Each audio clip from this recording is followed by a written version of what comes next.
परमेश्वर कहता है I am a good shepherd, मैं अच्छा चरवाहा हूं क्योंकि मैंने तुम्हारे लिए प्राण दिए। हमें दो कैटेगरी देखी थी, एक तो अच्छे चरवाहे की और एक चोर की और एक मजदूर। तीन कैटेगरी परमेश्वर ने एक वचन के अंदर बता दी। कैसे बताई कि परमेश्वर कह रहा है कि अच्छा चरवाहा मैं हूं। पहली बात उसके 10 आयत को जो हम पढ़ते तो वो कह रहा है चोर और किसी काम को करने नहीं, चोरी करने, घात करने, हत्या करने आया है। पहले वो बता रहा है कि जो मेरे से पहले आ गया है, जिसने संसार को कंट्रोल कर लिया है, वो चोर, वह शैतान जो चोरी करने, घात करने, हत्या करने आया है। लेकिन मैं आया हूं तुम जीवन पाओ, और कैसे जीवन पाओ?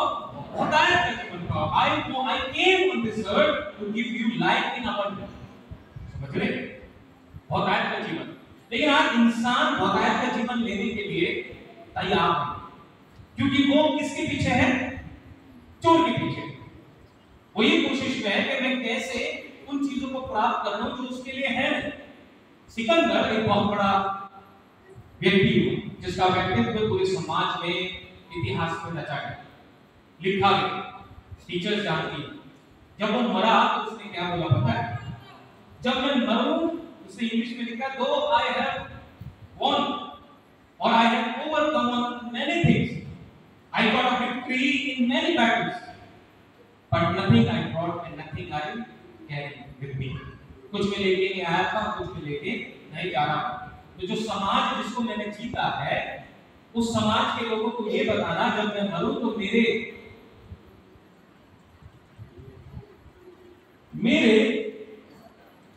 हाथ मेरे कॉफिन बॉक्स से बाहर रखना, ताकि दुनिया को पता चले मैंने युद्ध तो बहुत जीते, मैंने बहुत चीजें प्राप्त तो करी, लेकिन मैं जान कुछ लेके नहीं रहा, क्योंकि मेरे हाथ खाली थे और खाली जा रहे थे।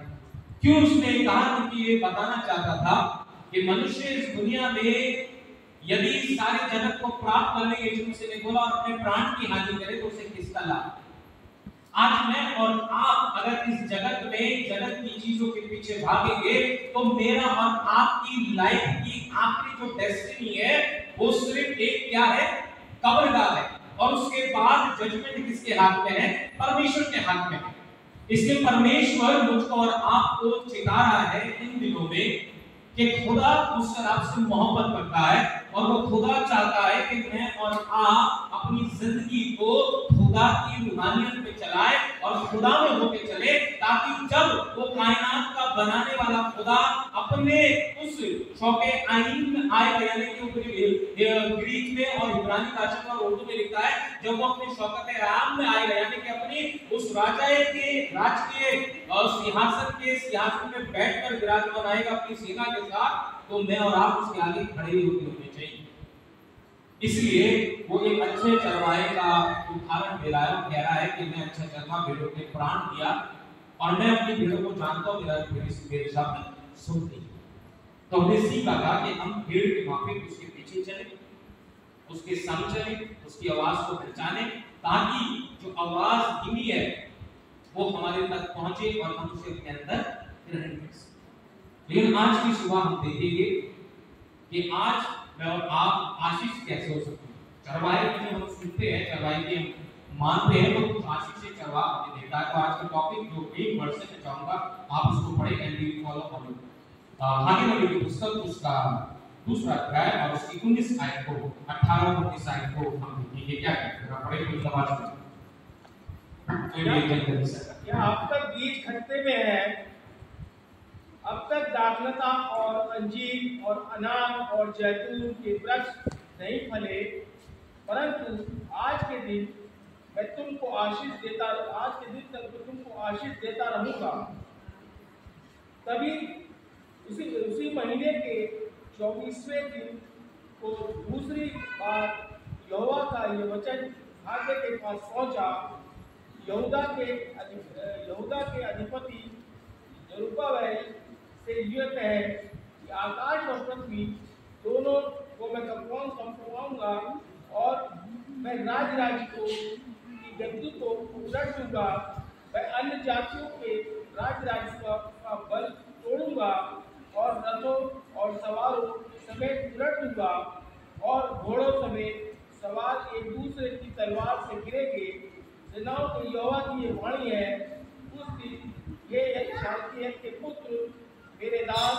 अल्पवयन मैं तुझे लेकर अंगूठी के समान रखूंगा, यहोवा की यही वाणी है, क्योंकि मैंने तुझी को चुन लिया और सेनाओं के चुन लिया है, सेनाओं की यहोवा की ये वाणी है। परमेश्वर अपने वचन के परिणाम से निजाने को सबको बरकत बख्शे। प्रभु का वचन क्या कह रहा है? ये उस दिन की बात है जब यहूदा और याजकों के बीच की बातें हुई और इस्राएली कौम जो थी परमेश्वर की वाचा से हट गई और जेरुब्बाबेल जो था वो एक राजशासक के राजा था, उसको परमेश्वर ये वाचा दे रहा है और उसे बता रहा है। लेकिन जब हम इस वचन की एक वर्ष के मनन करते हैं, यानी कि इसकी 19 आयत में लिखा है कि आज से मैं तुम्हें आशीष दूंगा और देता रहूंगा। आशीष के वारिस हम कैसे बन सकते हैं? पहला क्वेश्चन है, कोई मुझे बता सकता है? कितने लोग आशीष चाहते हैं? सभी चाहते हैं। कोई ऐसा व्यक्ति नहीं होगा जो अपने जीवन में आशीष ना चाहता, सब चाहते हैं ना। तो हम उस आशीष के वारिस कैसे बन सकते हैं? How I can become no owner of that blessing, है ना, उसका मालिकाना हक मेरे पास कैसे मिल सकता है? हम इसे ऐसे समझें, ठीक है? वो आशीष का मैं वारिस, उस आशीष का हकदार मैं कैसे बन सकता हूं? तो कोई बता सकता है मुझे? हम इस प्रश्न से बात करें है परमेश्वर के मार्ग पे चलने से। ओके, और हाँ कौन बोला? यस, गुड, क्या? Obedient, yes. चलते तो सभी है ना, बाकी सामने तो वचन पढ़ना, बाकी सामने तो रोज प्रार्थना करता, बाकी सामने 2 टाइम की 3 टाइम प्रार्थना करता हूं, लेकिन व्यक्ति आशीष नहीं होगा। क्यों पता है? क्योंकि disobedience brings destruction in the life of a person. आज्ञाकारिता मनुष्य के जीवन में प्रहार को लेकर आती है, डिस्ट्रक्शन को लेकर आती है, डिस्ट्रॉयनेस को लेकर आती है, ड्राइनेस को लेकर आती है। जब हम आज्ञाकारिता में नहीं चलते हैं परमेश्वर की, तो वो आज्ञाकारिता हमारी लाइफ में एक डिस्ट्रक्शन के रिजल्ट को ब्रिंग करके लेकर आती है। कैसे? आदम और हव्वा को बहुत अच्छा परमेश्वर ने बनाया अपने स्वरूप में, है ना, लेकिन आदम और हव्वा की लाइफ में डिसओबेड जब आया और डिसओबीडियंट जब आई, तो आदम और हव्वा खुदा की हुजूरी से हटा दिए गए। क्योंकि परमेश्वर ने उन्हें क्या आज्ञा दी थी कि इन अदन की वाटिका के सब वृक्षों के फल खाना, लेकिन जो बीच में है उस वृक्ष का फल मत खाना।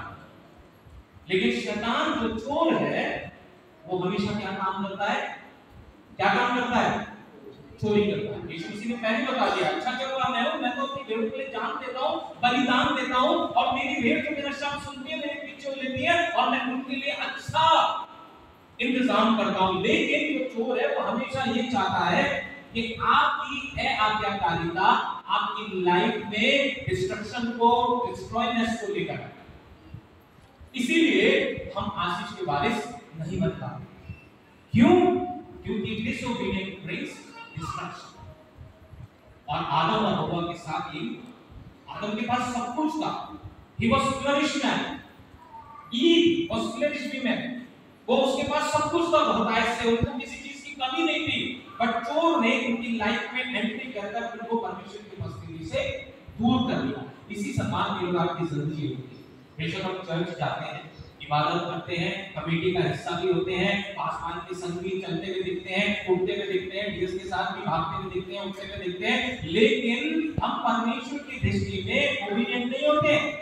बेशक हम दुनियावी लोगों की दृष्टि में ओबीडिएंट हो, लेकिन परमेश्वर की दृष्टि में हम ओबीडिएंट नहीं होते। इसलिए हम हर जगह पर दिखते हैं, लेकिन हमारे पास वो आशीष नहीं होती जो आशीष होनी चाहिए।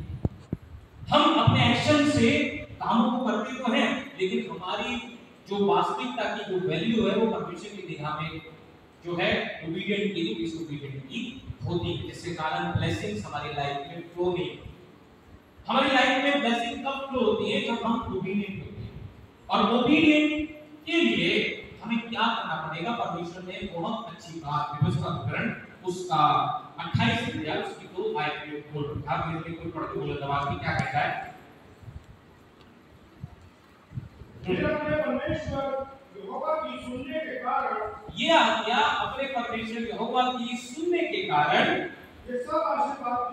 ये सब आशीर्वाद तुझ पर पूरे होंगे। When you will become obedient towards God, then the blessing will flow in your life. How?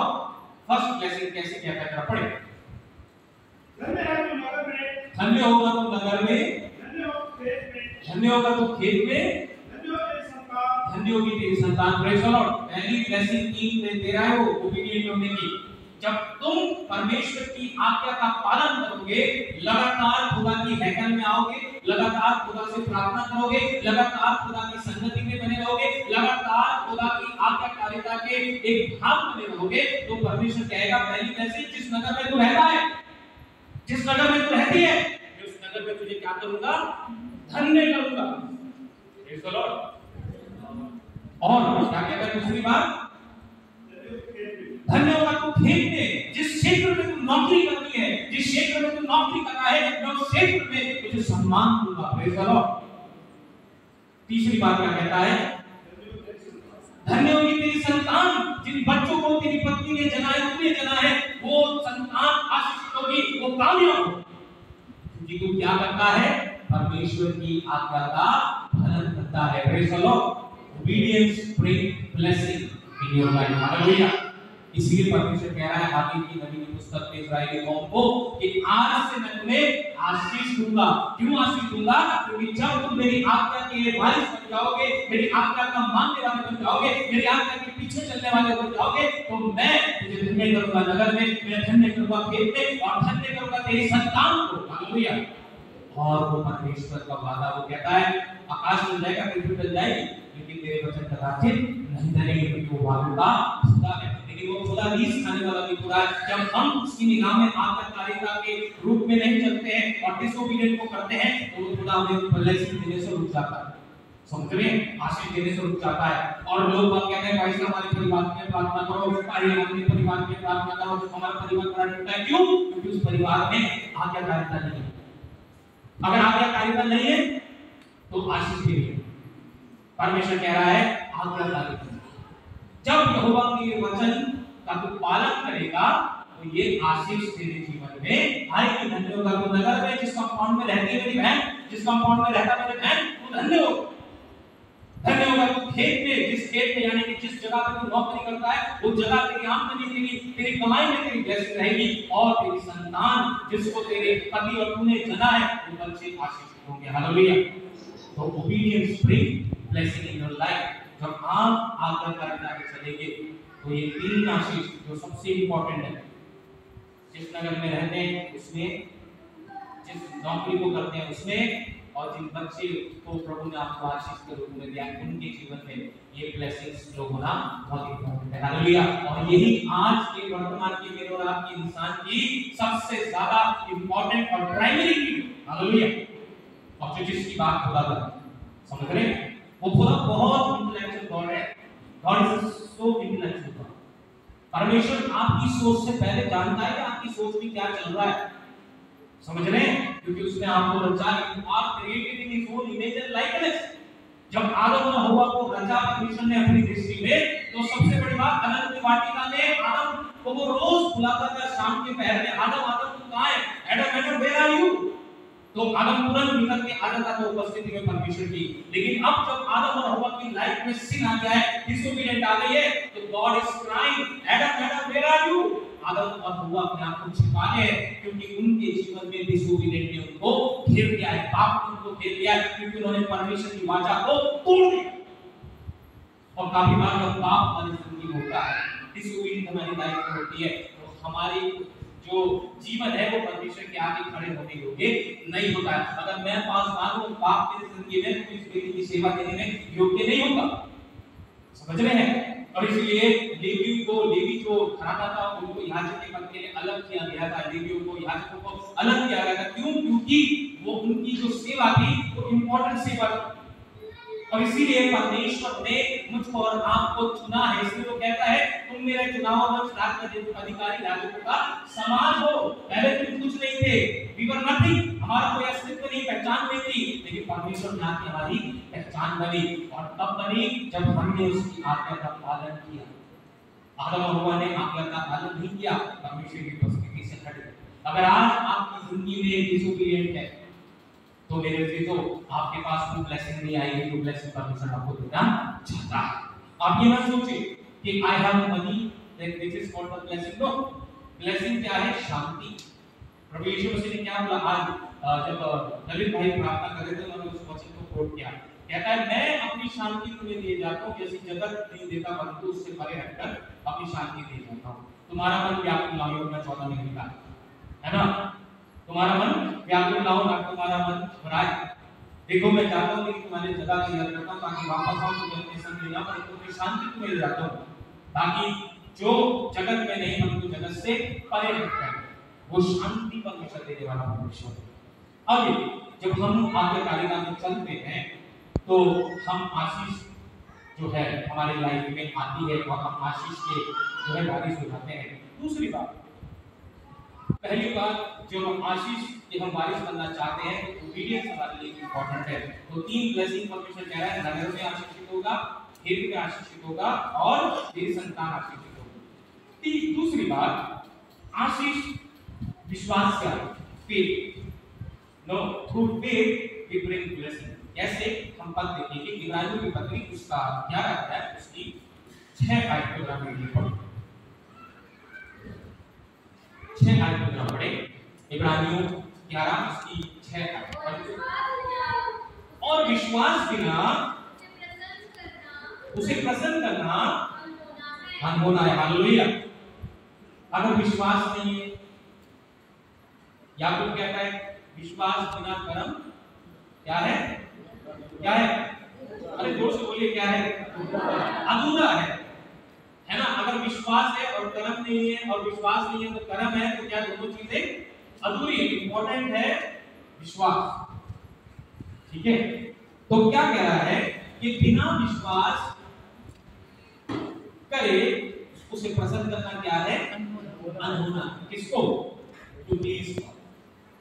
Without faith we can not please God. और जब तक हम विश्वास नहीं करेंगे तब तक हम परमेश्वर को प्रसन्न नहीं करते। अब लोग कहते हैं भाई साहब मैं तो विश्वास करता हूं, करती हूं। कैसा विश्वास परमेश्वर मुझसे आपसे चाहता है? हन्ना के जैसे। हन्ना शीलो की कुछ जाकर क्या कर रही थी? क्या कर रही थी? क्या कर रही थी? अरे जोर से बोलिए, क्या कर रही थी? बाइबल पढ़ने वाले लोग, कैंपस में रहने वाले लोग, जोर से बोलो। क्या कह रही थी? नहीं, सॉरी, वो रो रही थी, प्रार्थना नहीं कर रही थी, रो रही थी, क्योंकि वो अपने दुख की शैया से बाहर नहीं आ पा रही थी, वो रो रही थी क्योंकि उसका दुख उससे बर्दाश्त नहीं होता। और एक लेडी अगर बांझ गिराई जा रही है समाज में, नगर में, जिस नगर में परमेश्वर कह रहा है धन्य होगी तू नगर में, धन्य होगा तो खेत में, धन्य होगी तेरी संतान, वो इन तीनों आशीषों से क्या थी? वंचित थी। हो सकता है उसके पति को नाना प्रकार की टिप्पणियां दी जा रही हो, हो सकता है उसको नाना प्रकार की टिप्पणियां बोली जा रही हो, लेकिन फिर भी हन्ना अपने खुद के कारण क्या कर रही थी? रो रही थी। लेकिन उसके पास एक उम्र थी, क्या पता है? विश्वास।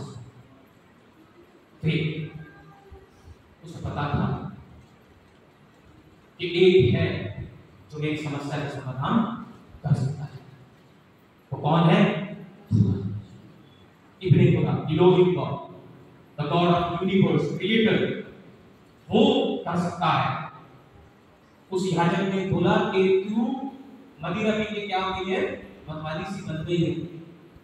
उसने कहा नहीं, मेरी स्थिति मेरी मदिरा पीने से नहीं हुई है, मेरे दुख के कारण मैं ऐसी टूटी गई हूं कि मैं बयान नहीं कर सकती, उसने मेरी स्थिति ऐसी है। तो उसने कहा जहां आने वाली वसंत ऋतु में तेरे साथ एक अच्छा काम होने जा रहा है, तेरे विश्वास के अनुसार तुझे फल मिलने जा रहा है। और उसको क्या हुआ? क्या हुआ? सैंपल नहीं। Hallelujah, praise the lord. Faith, the bigger faith, Yeshu ने कहा यदि तेरा विश्वास उड़ाई के जाने के बराबर है और इस पहाड़ से कह समुद्र में जा पड़ और सत्य ना कर, यदि ऐसा ही हो जाएगा फिर प्रेज लेस। हालेलुया। विश्वास आशीष को लेकर आता है। अगर आज आपके काम रुके हुए हैं और आपके मन में अगर बड़ा विश्वास है तो आपके रुके हुए काम बनते चले जाएंगे, और अगर आपके काम रुके हुए और आपका विश्वास बढ़ा है तो जितने रुके हुए काम है और ज्यादा रुकते चले जाएंगे। समझ रहे हैं? अंदर जितना बड़ा विश्वास उतनी बड़ी आशीष। हालेलुया। और जितना छोटा विश्वास उतनी बड़ी समस्या। इसलिए किसी ने बोला तेरा विश्वास में चाहता हूं सिर्फ राई के दाने के बराबर, ज्यादा बड़ा नहीं। राई का दाना कितना बड़ा होता है? खाने लोग वो बनाते होते ना, सांभर के लिए काफी के लिए सांभर बनाते हैं, और वो जब भी राशन लेने जाओ तो जरूर कहते हैं सरसों जरूर लेके आना। पादी साहब सरसों के दाने जरूर लेके आना, है ना? क्यों? क्योंकि वो तो राई है छोटी सी, जो सरसों के दाने में छोटी राई ना, राई बोलते हैं ना, सरसों भी बोलते हैं ना, दोनों चीज बोलते हैं। ये राई और रोटी, राई और सरसों बराबर ही होती है, छोटे छोटे साइज के होता है, दोनों छोटे राई के दाने के बराबर ना। तो वो राई जो है, वो राई जो है वो विश्वास अगर हमारा है, क्या सभी सब विश्वास है ना, वो ही बड़ा था। हालेलुया। हालेलुया। आज हो सकता है आपके पास समस्या हो सकता है आपके पास परेशानी होगी, हो सकता है आपके पास कर्ज होंगे, हो सकता है आपके पास ईएमआई का इतना बड़ा प्रेशर होगा कि आप उससे निकल नहीं पाएंगे। लेकिन मैं आज आपको बताना चाहता हूं, परमेश्वर कह रहा है आज से तू आशीषित होगा, आज से तू जो है आशीषित होगी मेरी बहन, क्योंकि अगर तेरा विश्वास है तेरे पास तो तू बड़े-बड़े कामों को कर पाएगी। हालेलुया। और बोले हालेलुया। विश्वास, बाइबल कहते हैं कि तू विश्वास के द्वारा जीवित पड़ा के बड़ी ब्लेसिंग आपके जीवन में इंतजार कर रही है। हालेलुया। है बड़ी आशीषों का मैं वारिस होने जा रहा हूं। हालेलुया। बोले मैं बड़ी आशीषों का वारिस होने जा रही हूं। हालेलुया। क्योंकि वो खुदा आपको बरकतों से मामूर करने जा रहा है। वो कहता है यदि तेरा विश्वास, क्योंकि बिना विश्वास उसे प्रसन्न करना अनहोना है। अगर आपके विश्वास से प्रसन्न हो गया परमेश्वर तो मेरे चीजों बड़ी सी बड़ी नेमतें आपके पास आने में इंतजार नहीं करेंगी। हालेलुया। मैं जानता हूं मेरे कलीसिया में एक भाई था, उसका नाम सचिन, वो चर्च लगातार आता था मेरे पास और मैं उसके लिए प्रार्थना कर रहा था। उसका प्रार्थना में विश्वास था और उसको आप यकीन नहीं करेंगे, उसको एक बहुत बड़ी नौकरी मिली। सिर्फ कैसे? विश्वास। समझ रहे? विश्वास। अगर आज आपका विश्वास है तो बड़ी से बड़ी चीजें परमेश्वर आपके लिए करने के लिए तैयार है। सिर्फ आपको क्या करना है? विश्वास, और आशीष आपके द्वार पे खड़ी दस्तक देगी। वो कहता है प्रकाशित वाक्य 3 में, देखो मैं द्वार पे खटखटाता हूं, जो मेरे लिए द्वार खोलता है मैं उसके साथ भीतर आकर क्या करता हूं? संगति करता हूं। और जब आप विश्वास बढ़ा रखेंगे और आपकी संगति परमेश्वर से हो जाएगी और आपकी आज्ञाकारिता परमेश्वर से बनी रहेगी, आज्ञाकारिता और आपका विश्वास और आपकी संगति ये आपकी लाइफ में रिजल्ट को लेकर आएगी। हालेलुया। और ब्लेसिंग आपकी लाइफ में ऊपर से फ्लो होगी। कहता है देखो मैं आसमान की झरोखे खोलकर अपना पराशर की वर्षा करता हूं या नहीं, मुझे फर्क देखो यहोवा कैसा भला है। सबूत 34 में कहता है जवान सियों तो घटी होती है, भूखे भी रह जाते हैं, लेकिन यहोवा की खोज में किसी बड़ी वस्तु की घटी नहीं होगी। हन्ना किसकी खोज में गई? परमेश्वर की। जब वो परमेश्वर की खोज में सियों में जाके प्रार्थना करी और उसकी सैया, उसका विश्वास परमेश्वर को दिख रहा था और परमेश्वर ने उसे कहा जा तेरे नाम पढ़ाई से पहले मुझे क्या दी? आसानी दी। हालेलुया। और से बोला हालेलुया। आज आपकी नाम पढ़ाई से आपको आसानी देने के लिए तैयार है। सिर्फ विश्वास, आपकी ब्लेसिंग आपके द्वार पे खड़ा इंतजार। तीसरी बात हम ये समाप्त करेंगे, 2 पॉइंट रह गए हैं और हम इसे डिस्कस करेंगे। आशीष, दान और उदारता से मेरे साथ निकालने वाला की पुस्तक उसका 3 अध्याय उसकी 10 आयत। मलाकी नबी की पुस्तक उसका 3 अध्याय उसकी 10 आयत। पहली बात क्या सीखी? आशीष कैसे आती है? कैसे आती है? आज्ञाकारिता से। दूसरी बात क्या सीखी? आशीष विश्वास से आती है। तीसरी बात हम से देख रहे हैं आशीष दान और उदारता से आती है। यानी कि तो one who gives with cheerful heart gives, है ना? और देने वालों से परमेश्वर क्या होता है? प्रसन्न होता है। आइए हम देखेंगे क्या कहता है परमेश्वर। पढ़िए कोई आवाज।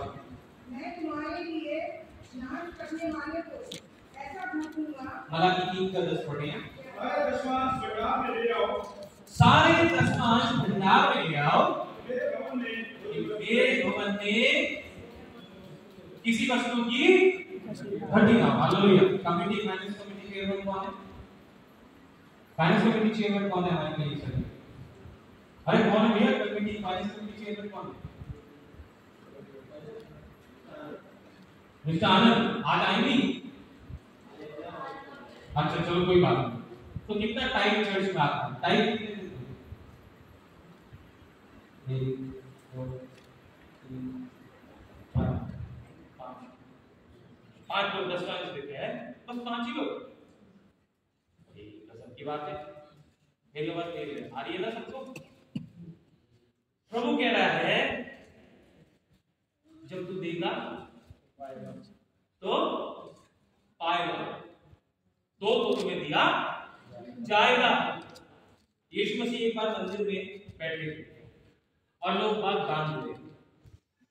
सब अपनी बढ़ोतरी में से दे रहे थे, लेकिन एक बुजुर्ग विधवा थी जिसके पास क्या थी? सिर्फ 2 दमड़ी। और यीशु मसीह ने देखा कि उसने उस 2 दमड़ी में से भी 1 दमड़ी क्या कर दी? दान में डाल दी। तो चेलों ने पूछा प्रभु आज हैकल में सबसे बड़ा दान किसका है? तो यीशु मसीह ने बोला उसका जिसने अपनी घटती में से भी दिया। उस विधवा का, उस बुजुर्ग का जिसने अपनी घटती में से, जिसके बाद 2 दमड़ी की उसने एक खुदा के लिए दे दी। उसने आने वाले दिन के लिए नहीं सोचा। और सेम बात किसके साथ थी? सारपत की विधवा के साथ। जब पूरे सारपत नगर में अकाल था, मरी थी, वो विधवा सारपत की उसकी कुप्पी में थोड़ा सा तेल और उसके घड़े में थोड़ा सा मैदा था और उसको बनाकर बस 1 लोई या 2 लोई का आटा होगा, उसको बनाकर खाकर मरने वाली थी। इतने में खुदा ने अपने याजक को भेजा, अपने नबी को भेजा और क्या कहा? जा जो कुछ तेरे पास है पहले उसमें से मेरे लिए लिया। उसके बाद क्या हुआ? जब तक सारपत के नगर में अकाल पड़ा तब तक उसकी कुप्पी का तेल और उसके कनस्तर का मैदा खत्म नहीं हुआ। Hallelujah. This is called the blessing. Bible के अंदर लिखा है, खुदा कह रहा है सारे दशमांश मेरे भंडारों में ले आओ ताकि मेरे घर में किसी बात की घटी ना हो। हमारे चर्च में जनरेटर है ना? है? अच्छा। क्यों खुदा कह रहा है? जरा सोच के समझ की कोशिश कीजिए कि परमेश्वर मुझसे और आपसे क्या कह रहा है। आज अगर आपके पास आमदनी आती है लेकिन बहुत जल्दी खत्म हो जाती है, तो इसका मतलब आप कहीं ना कहीं परमेश्वर का नजराना, परमेश्वर की 10वां हिस्से को क्या कर रहे हो? इसलिए वो ब्लेसिंग फाइनेंशियल आपके पास नहीं आती। आपके बच्चों की फीस का इंतजाम नहीं हो पा रहा है, आपके पास बहुत सारी दिक्कतें सामने आ रही है। क्यों? क्योंकि कहीं ना कहीं आप अपने स्वार्थ के लिए परमेश्वर का हिस्सा क्या कर रहे हो? निकाल रहे हो। जब आप खुदा के प्रति ईमानदार बन जाओगे खुदा को देने में, तो वो आपको और ज्यादा बरकत देने में ईमानदार बन जाएगा। आपको पता है कितने लोग कोलगेट इस्तेमाल करते हैं? कितने लोग कोलगेट इस्तेमाल करते हैं? सब करते हैं ना? सब करते हैं। आपको पता है कोलगेट इसमें कितना % देता है अपनी आमदनी का?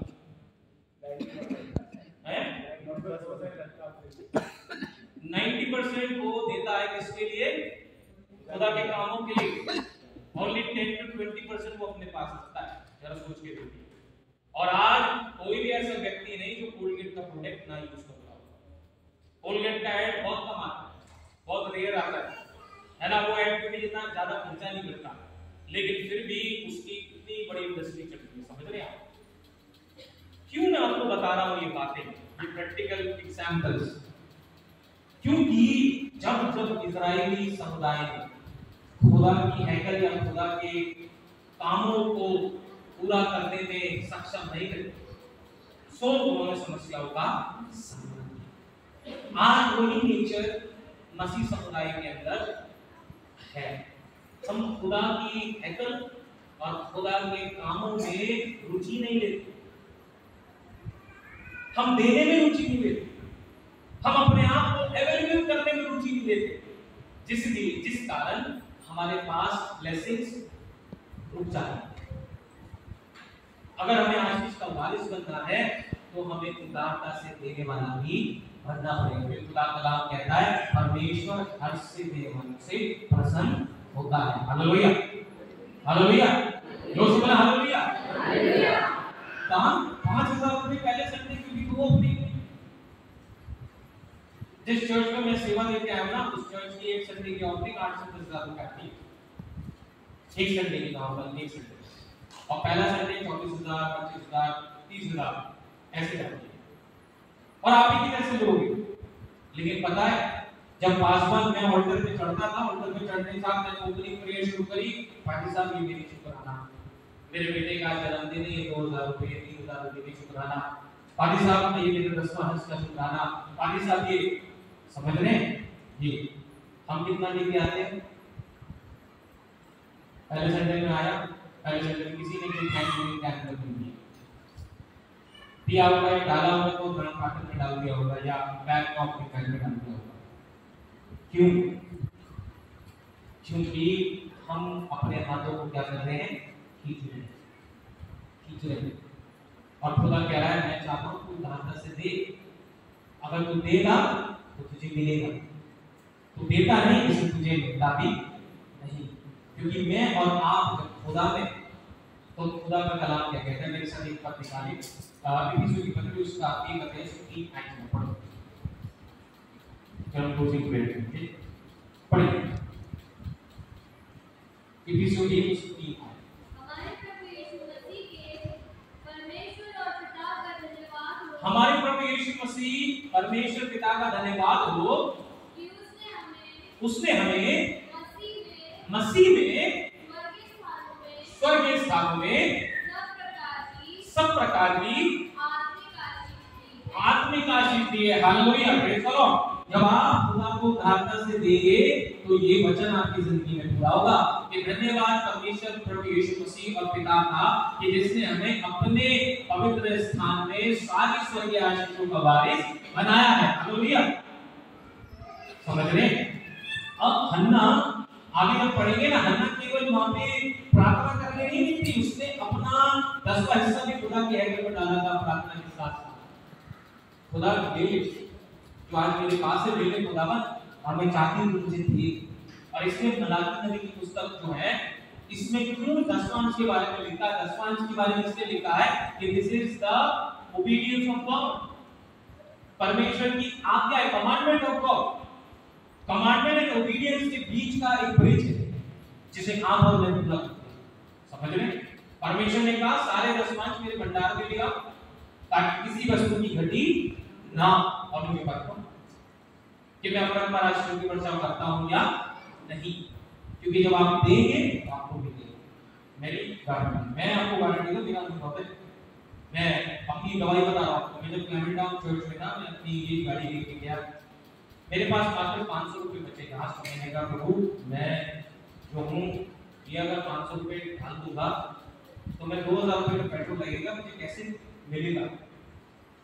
मैंने कहा प्रभु कोई बात नहीं, सब तेरे हाथ में। मैंने वो 500 रुपए डाल दिए, अब मेरे पास कुछ नहीं है। अब मैं जब चर्च की बात खत्म करके एडमिशन लेके दरवाजे पर खड़ा हुआ मिलने के लिए आई तो उसके लिफाफा दिया और का पैसा ये लिफाफा आप लोग अपनी गाड़ी में बैठे या घर पहुंचेंगे तब मैं आपको सच बता रहा हूँ, खुदा का मैं धन्यवाद देता हूँ इस विधि के आगे बोल रहा हूँ। मैं अपने घर पहुंचा, डालरो सोसाइटी में उन दिनों किराए पे रहता था।